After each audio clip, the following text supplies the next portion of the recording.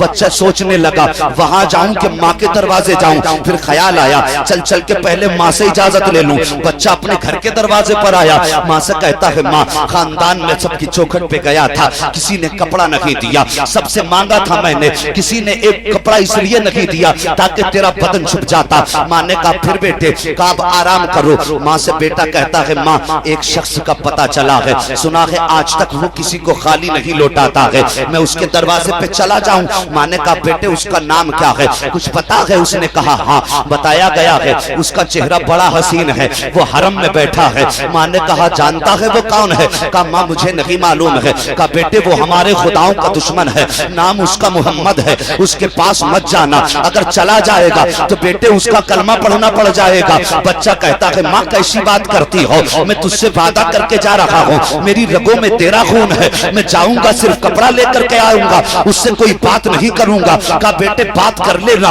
لیکن وعدہ کر کے جا, اس کا کلمہ تو نہیں پڑے گا. بچے نے کہا ماں نہیں پڑھوں گا. اللہ اکبر. اب میرے نبی کا کردار دیکھو, جیسی بچہ گھر سے چلا ہے, میرے نبی حرم شریف میں جلوہ گر ہے. بچہ گیا جا کے نبی کو پیچھے سے آواز دے کے کہتا ہے او حسین و محجبی ذرا میری طرف تو توجہ کر. میرے نبی نے مڑ کے بچے کی طرف دیکھا, سرکار مسکرا دیے. آقا فرماتے ہیں اے بیٹے بتا تو صحیح کس لیے آیا ہے؟ بچہ کہتا ہے کام بعد میں بتاؤں گا, مطلب کی بات پہلے کر لی جائے. کہا کون سی بات؟ کہا میری ایک شرط ہے, میں آپ کے پاس تو آ جاؤں گا لیکن آپ کا کلمہ نہیں پڑھوں گا. میرے نبی مسکراتے ہیں بیٹے تجھ سے کہا کس نے ہے کلمہ پڑھنے کے لیے, آ ذرا قریب تو آ جا. بچہ قریب آیا, نبی کی بارگاہ میں آ کے کھڑا ہوا ہے, اور جب جیسی کھڑا ہوا میرے نبی فرماتے ہیں ذرا بتا تو صحیح آنے کی وجہ کیا تھی؟ تو بچہ کہتا ہے کہ میں کیسے کہوں کہ میرے ماں کے بدن پر ایک ہی جوڑی کپڑے ہیں, کئی جگہ سے پھٹ چکے ہیں. اپنے چچا کے دروازے پر گیا تھا, خالی لوٹا دیا گیا. خاندان والوں کے دروازے پہ گیا تھا, خالی لوٹا دیا گیا. اب آپ کے دروازے پہ اس لیے آیا ہوں, میں نے سنا ہے کہ آپ کی چوکھٹ سے کوئی خالی نہیں جاتا ہے. میرے نبی نے اتنا سنا, مزمل والی چادر جو نبی کے کاندھے پہ رکھی تھی اتار کر کے اس بچے کو حوالے کی, فرمایا جا اپنی ماں کا ستر چھپا دے. اب جب بچہ لے کر کے چلا ہے, جا رہا ہے گھر کی طرف, پلٹ کے دیکھ رہا ہے مصطفیٰ کی طرف, ایک قدم ادھر بڑھا رہا ہے, ایک نظر مصطفیٰ پہ ڈال رہا ہے, دوڑ کر کے ماں کے قریب پہنچا ہے اور جا کے کہا ماں لے تیرے لیے چادر لے کر کے آ گیا ہوں. کہا کس سے لایا ہے؟ کہا محمد سے لے کر کے آیا ہوں. کہا بیٹے کہیں اس نے کلمہ تو نہیں پڑھایا؟ کہا ماں کلمے کی بات کرتی ہے, اس نے تو پوچھا تک نہیں ہے کہ کلمہ پڑھنا ہے کہ نہیں پڑھنا ہے, میں نے پہلے ہی انکار کر دیا تھا, وہ راضی ہو گیا. کہا ماں اس نے چادر دے دی ہے. کہا بیٹے تجھ سے کچھ پوچھا؟ کہا مجھ سے کچھ نہیں پوچھا, جیسی میری بات سنی فوراً چادر اتار کے دے دی. جیسی ماں نے اتنا سنا ہے چادر اٹھائی ہے اور سر پہ رکھ کے کہتی ہے اے بیٹے صرف چادر لے کے آ گیا ہے, اس کا دامن پکڑ کے کیوں نہیں لایا ہے؟ اب صرف چادر نہیں چاہیے, قیامت تک کے لیے محمد کا دامن بھی چاہیے.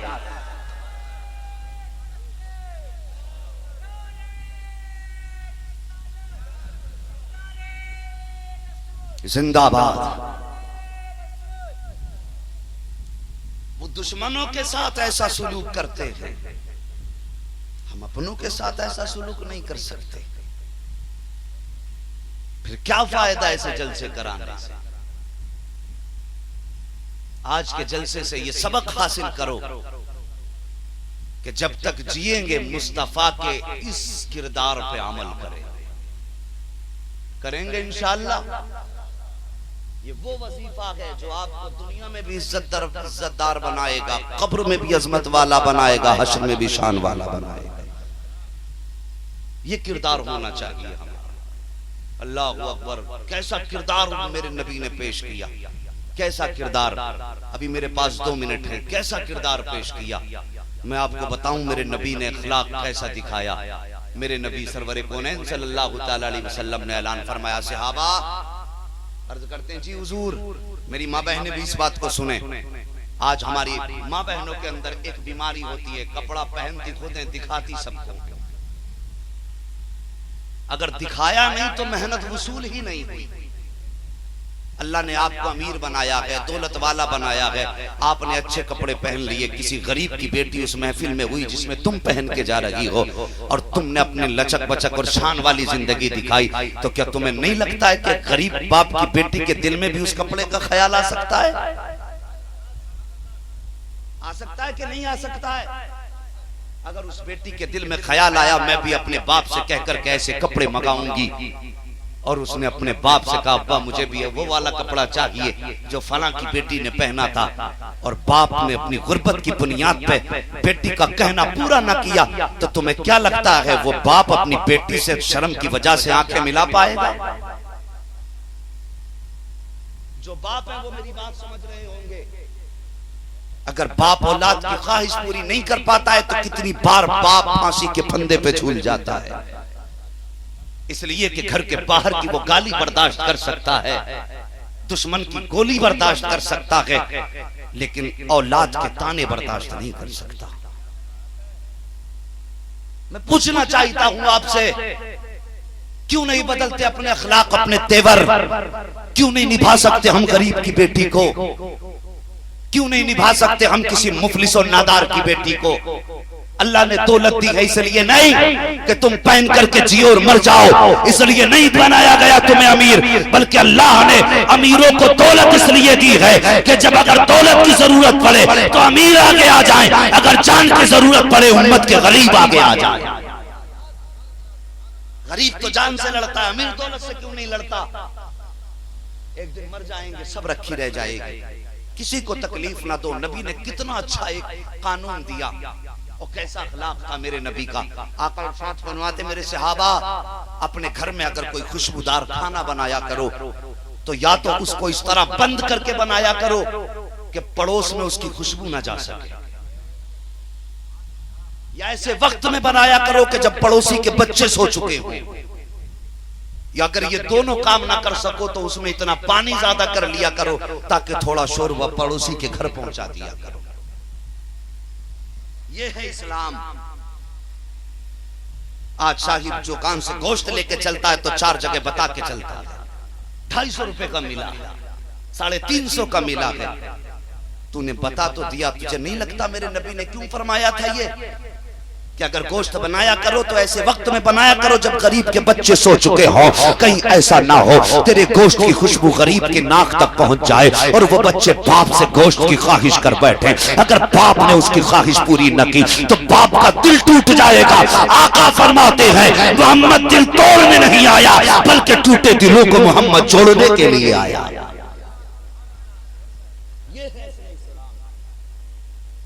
یہ اصل اسلام ہے۔ وہ کون سا کردار تھا میرے نبی کا؟ مکے والے دن میں پتھر مارتے ہیں، رات کو گالیاں بکتے ہیں، چلتے ہیں تو کانٹے بچھاتے ہیں، اور اسی نبی کے گھر میں جس کے آگے کانٹے بچھائے جاتے ہیں، پتھر مارے جاتے ہیں، اگر اچھا کھانا بن جاتا ہے، کبھی کبھار تو کھانا بنتا تھا 4 دن میں، اور نبی کے گھر میں گوشت بنتا تھا، میرا نبی پیالی میں لے کر کے دشمن کے دروازے پہ جاتا تھا، دشمن کے دروازے پہ سرکار جاتے تھے، کنڈی کھٹکھٹاتے تھے، کہا کون؟ کہا محمد آیا ہے، کہا تمہارے لیے دروازہ نہیں کھولا جائے گا، ہم تمہارا دین نہیں مانیں گے۔ جیسے اتنا کہتے تھے قسم سے میرے نبی کا جملہ سنو دل تڑپ جائے گا۔ آقا فرماتے تھے تھے سنو میں تمہیں دین کی تبلیغ کرنے نہیں آیا, میں تمہیں کلمہ پڑھانے نہیں آیا, بلکہ صرف اس لیے آیا ہوں تم میرے پڑوسی ہو, میرے گھر کے قریب بستے ہو, تم پتھر مارتے ہو مجھے کوئی اعتراض نہیں ہے, گالیاں بکتے ہو کوئی اعتراض نہیں ہے, تم کانٹے بچھاتے ہو خوب بچھانا, لیکن آج دروازہ کھول دو. جب وہ پوچھتے تھے کس لیے, میرے نبی فرماتے تھے آج میرے دسترخوان پہ گوشت بنا رکھا تھا, جب میں کھانے کے لیے بیٹھا مجھے تمہارا خیال آ گیا, میں پیالی میں لے کر کے آ گیا ہوں, دروازہ کھولو, میں اپنے پڑوسی ہونے کا حق ادا کر کے لیے آیا ہوں. تاریخ گواہ ہے یہ کردار تھا, جب دروازہ کھلتا تھا تو صرف سالن نہیں جاتا تھا بلکہ ہاتھ مصطفیٰ کے ہوتے تھے, توفیق خدا کی ہوتی تھی, دین مدینے میں پہنچنے لگ جایا کرتا تھا. یہ کردار تھا میرے نبی کا, اور جس دن یہ کردار ہمارا ہو گیا سمجھ لینا پھر ہمیں دنیا میں کوئی نیچا نہیں کر سکتا, کوئی نیچا نہیں کر سکتا. اور جب تک ہمارے کردار غلط ہیں, کیسے غلط ہیں بتائیں, امام اگر فاتحہ پڑھنے نہ جائے تو مقتدی چڑھ بیٹھتے ہیں, فاتحہ پڑھنے نہیں آئے اور یہ 365 دن میں صرف 100 دن نماز پڑھنے جاتا تو امام کبھی کچھ نہیں کہتا.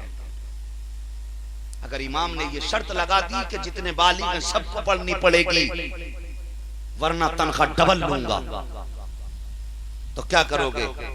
امامی رکھنا بند کر دو گے یا گاؤں میں رہنا چھوڑ دو گے؟ ہم 365 دن غیر حاضر رہتے, امام ایک ٹائم اگر کسی کے فاتحہ پڑھنے نہ جائے تو وہ ناراض. مسجدیں بالکل ویران پڑی ہیں, انہیں آباد کرنے کی فرصت ہی نہیں ہے, لڑے جا رہے ہیں بابری مسجد کے لیے, مرے جا رہے ہیں بابری مسجد کے لیے. بابری مسجد تم بازوؤں کی طاقت سے حاصل کر لو گے, بھول ہے تمہاری. بابری مسجد اگر چاہتے ہو اپنے شہر اپنی بستی کی مسجد کو سجدوں سے آباد کر لو, دنیا ڈر کے مارے بابری مسجد خود بخود تمہارے حوالے کر دے. یہ تمہارا کڑوا سچ ہے. مسجدوں کو آباد کرو, نمازوں کی پابندی کرو. نماز تو پڑھنی ہے, اللہ کا فرض ہے, پڑھنی ہے نہیں پڑھنی, پڑھنی چاہیے نہیں. مر جاتا تو پھر بیٹا کیا کہتا, ابا بہت اچھا تھا میرا, کہا کہ پورے محلے کو روٹی کھلاتا تھا. کبھی یہ بھی بتا دے کہ 8 دن میں ایک بار مسجد میں جاتا تھا, ایک بار 8 دن میں مسجد میں جاتا تھا. تعریف کے مارے ولی ثابت کر دیتے بے نمازی. بے نمازی کی مار 100% پکی. یہ سن لو کڑوا سچ, 100% پٹے گا بے نمازی. نہ تیجے سے بچے گا, نہ 40ویں سے بچے گا, نہ 20ویں سے بچے گا, نہ چھمائی کی فاتحہ سے بچے گا, نہ سالانہ کی فاتحہ سے بچے گا. اگر بچے گا تو صرف رب کی رحمت سے بچے گا. اس لیے میں اپنے گھر سے بات نہیں کہہ رہا ہوں, یہ نبی کا فرمان ہے. نماز ایک ایسی قضا ہے جو توبہ سے معاف نہیں ہے, جب تک اسے پڑھ نہ لوگے یہ معاف نہیں کی جائے. تو اتنی قضا کرنا جتنی ادا کر سکو. اگر قضا کو ادا کرنے کی مہلت نہ ملے تو ابھی سے قضا مت کر لے, پابندی کرو نماز کی. کمیٹی والوں تم لوگ خاص کر کے آپ نے جلسہ کرایا ہے, اللہ اس کا انعام دے گا, لیکن یہ بھی عہد کر لو سرکار آپ کا جلسہ کرایا ہے, آج کے اس جلسے میں ہم یہ عہد کر کے اٹھتے ہیں کہ اپنی پوری کوشش کریں گے کبھی نماز قضا نہیں ہونے کریں گے انشاءاللہ. کوشش میں ہاتھ نہیں اٹھواؤں گا, ہاتھ مت اٹھائیے, صرف انشاءاللہ کہہ دیجئے. مجھے معلوم ہے آپ اس وقت تک مسجد میں نہیں جاؤ گے جب تک اللہ نہیں بلائے گا, یہ بھی سن لینا. اس وقت تک مسجد میں نہیں جا سکتے جب تک اللہ نہیں بلائے گا. لوگ کہتے ہیں نا صاحب اللہ بڑا مہربان ہے, خود چھپر پھاڑ کے دے رہا ہے. چھپر پھاڑ کے دینے میں مہربانی نہیں ہے. اگر اللہ کی مہربانی سمجھنا ہو تو مسجد کی حاضری سمجھ لینا. کتنی بار مسجد میں جا رہے ہو, اگر 5 ٹائم جا رہے ہو تو رب راضی ہے, اگر ایک وقت بھی نہیں جا رہے ہو تو سمجھو تم سے اللہ راضی ہے ہی نہیں. اس لیے کہ وہ اسے گھر میں بلائے گا اپنے جس سے راضی ہوگا. جب میرے دسترخوان پہ میرا دشمن نہیں آ سکتا تو اللہ کے گھر میں اس کا دشمن کیسے جا سکتا ہے. یہ عہد کر لو. نماز پڑھیں گے انشاءاللہ. ارے بول دو یار انشاءاللہ. آپ ہی تو سب سے بہتر لوگوں, سب سے بات تک رہ گئے. یہ مت کہنا مولوی تو پھنسانے بیٹھا, پھنسانے نہیں. انشاءاللہ مرنے کے بعد یہ بات یاد آئے گی. بڑی اچھی بات کہی تھی اس نے. میرے نبی نے فرمایا تھا میری امت تیری نماز, تیری نماز, تیری نماز, تیری نماز. یہ آخری جملے میرے نبی کی زبان کے ظاہری زندگی کے تھے. امتی الصلاۃ الصلاۃ الصلاۃ, میری امت تیری نماز نہ چھوٹے, تیری نماز نہ چھوٹے. فرمایا نمازوں کا تحفہ لے کے تو آنا، شفاعت کا تحفہ ہم تجھے عطا فرمائیں گے۔ وہ تو نہایت سستا سودا بیچ رہے ہیں جنت کا، ہم مفلس کا مول چکائیں اپنا ہاتھ ہی خالی۔ فری جنت بٹ رہی ہے۔ اخلاق اپناؤ مصطفیٰ کے، کردار اپناؤ مصطفیٰ کا۔ کوشش یہ کرو ہم سے کسی کو تکلیف نہ پہنچے۔ اگر کسی یتیم کو روتا ہوا دیکھو سر پہ ہاتھ رکھ دو، اگر لبوں پر اس کے تبسم آ جائے سمجھ لینا خدا کی رحمت مسکرانے لگ گئی ہے۔ آقا کریم فرماتے ہیں اگر کوئی شخص یتیم کے سر پہ ہاتھ رکھتا ہے تو جتنے بال اس کے ہاتھ رکھنے والے کے ہاتھ کے نیچے آتے ہیں اللہ ہاتھ رکھنے والوں کو اتنی نیکیاں عطا فرما دیا کرتا ہے۔ کوشش کریں گے انشاءاللہ اخلاق بہتر کریں گے، اخلاق بہتر کریں گے۔ ایک حدیث میرے نبی نے فرمایا من لم یرحم صغیرنا ولم یعقر کبیرنا فلیس منا، جو ہمارے چھوٹوں پر شفقت نہ کرے، بڑوں کا ادب نہ کرے، وہ ہم میں سے نہیں ہے۔ چھوٹوں سے پیار کرو، بڑوں کا ادب کرو، یہی اخلاق ہے، یہ پوری زندگی کا سبق ہے۔ بس کوشش کر لیں ہم ہر شخص سے پیار سے ملیں گے، دشمن کو پہلے سلام کریں گے تاکہ ہم اللہ کی رحمت کے پہلے مستحق بنیں۔ انشاءاللہ العزیز آج یہ چند باتیں نصیحت کی تھی، اور کبھی زندگی نے ساتھ دیا تو ہم آپ کے قریب رہتے ہیں، پھر آپ کو آ کے تقریر سنا لیں گے۔ معذرت کے ساتھ میں اپنی گفتگو یہیں پہ ختم کر رہا ہوں۔ بس جو ہوئے اغلاط ان کو معاف فرمائے رب کائنات۔ زندگی نے دیا ساتھ تو پھر ہوگی ملاقات، چمن رہا تو پھول کھلیں گے، زندگی رہی تو پھر ملیں گے۔ مسافر ہیں ہم بھی، مسافر ہو تم بھی، کسی موڑ پر پھر ملاقات ہوگی۔ کلمہ شریف سارے لوگ پڑھ لیجئے، لا الہ۔